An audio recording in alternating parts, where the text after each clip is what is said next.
Ich erinnere nur an den kürzlich ermordeten Eritrea Khalid. Ich habe die Demo dazu in Dresden verfolgt, welche ganz gezielt von linker Seite initiiert war, um gegen Pegida und der Dresdner Polizei Hetze zu betreiben. Ich möchte das hier wirklich nicht weiter ausschmücken, aber da sind Reden gehalten worden, die waren jenseits von Gut und Böse.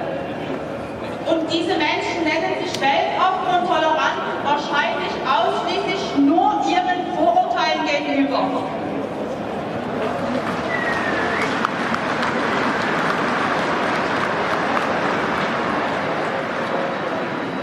Ich möchte euch hier jetzt nicht fragen, was manch einer von euch für Vorurteile gegenüber denen hat, welche da mit dem Schild Khalid ist Dresden, an welche übrigens sein Mörder mitlief, an der rechten Seite. Welche Vorurteile ihr gegenüber diesen Menschen habt? Sicher, Vorurteile sind schwer abzulehnen, aber man sollte doch immer wieder versuchen, den oder die Menschen dahinter zu sehen und sich in erster Linie sagen, da ist ein Mensch ums Leben gekommen und die Tat ist zu verurteilen, egal wer der Mörder ist oder war.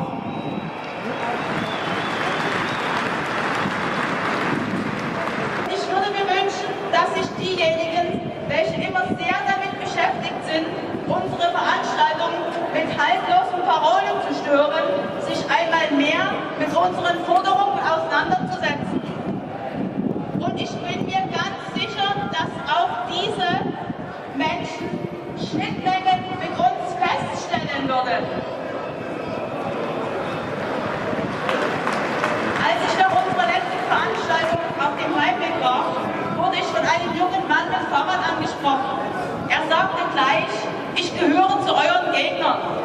Aber was dann geschah, würde ich mir für die Zukunft wünschen. Man hat sich einfach mal ganz ungezwungen seine Meinung ausgetauscht, ohne dass der eine den anderen versucht hat zu überzeugen. Das war ein toller Anfang, finde ich. Trotz der immer steigenden Gewalt, natürlich auch auf sächsischen Straßen, ist im sächsischen Parlament tatsächlich die Polizeireform 2020 beschlossen worden, mit der Begründung, dass in Sachsen immer weniger Menschen leben und diese somit auch weniger Polizeikräfte benötigen. Es sollen enorm Stellen abgebaut werden, unberücksichtigt nach dem tatsächlichen Bedarf und anhand der Kriminalitätsrate in Sachsen. Der Stellenabbau bei der Polizei heißt nicht, dass etwa Kräfte entlassen werden, sondern es werden einfach weniger junge Polizisten eingestellt. Was das bedeutet, kann sich jeder selbst ausmalen. Die Polizisten werden immer älter, der Krankenstand wird immer höher.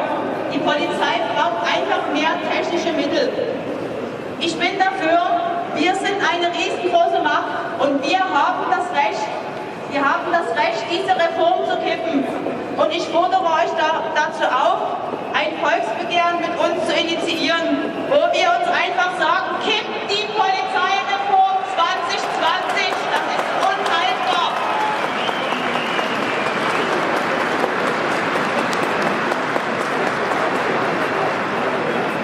Genau davor haben die Machthabenden Angst und sie wissen um die enorme Kraft, welche diese Menschen darstellen.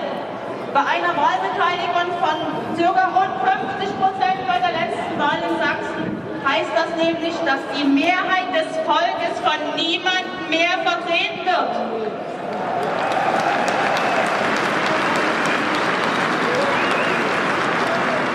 Diese Leute erreichen wir Stück für Stück und werden immer stärker. Und je stärker wir werden, umso mehr Angst haben die sogenannten Volksvertreter.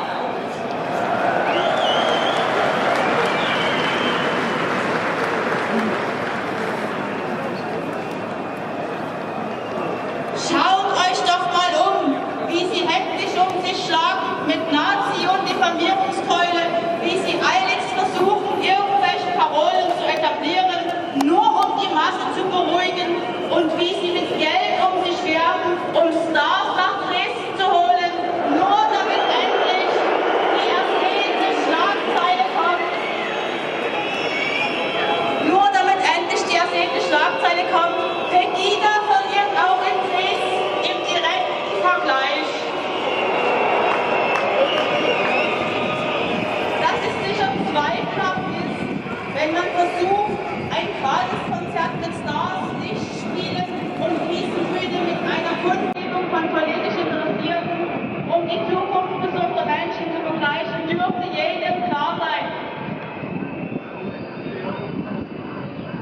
Es wird auch nicht mehr lange funktionieren, denn die Menschen lassen sich nicht mehr für dumm verkaufen von Presselügnern und Politikversorgern.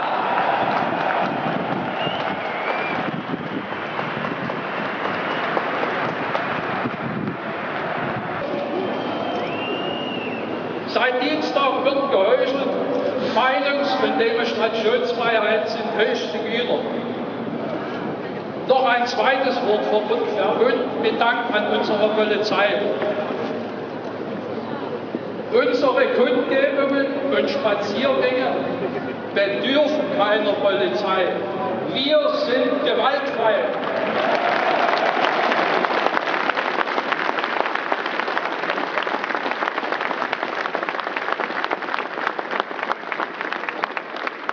Ich habe nichts gegen Muslime oder Ausländer, aber gegen radikale Islamisten.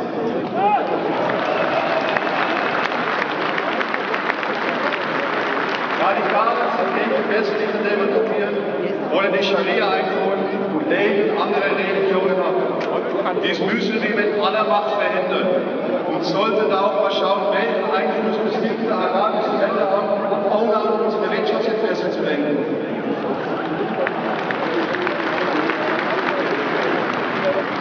Vor diese Radikalen hat nämlich die Mehrheit in Deutschland lebende Angst. Laut Bertelsmann-Studie 57% und sogar 40% fühlen sich wegen Islam in Deutschland nicht mehr wohl. Aber was wir fühlen und denken, das interessiert die Politik seit Jahren nicht mehr. Die tun da in Berlin, was denen gefällt und nicht, was das Volk gefällt. Ja.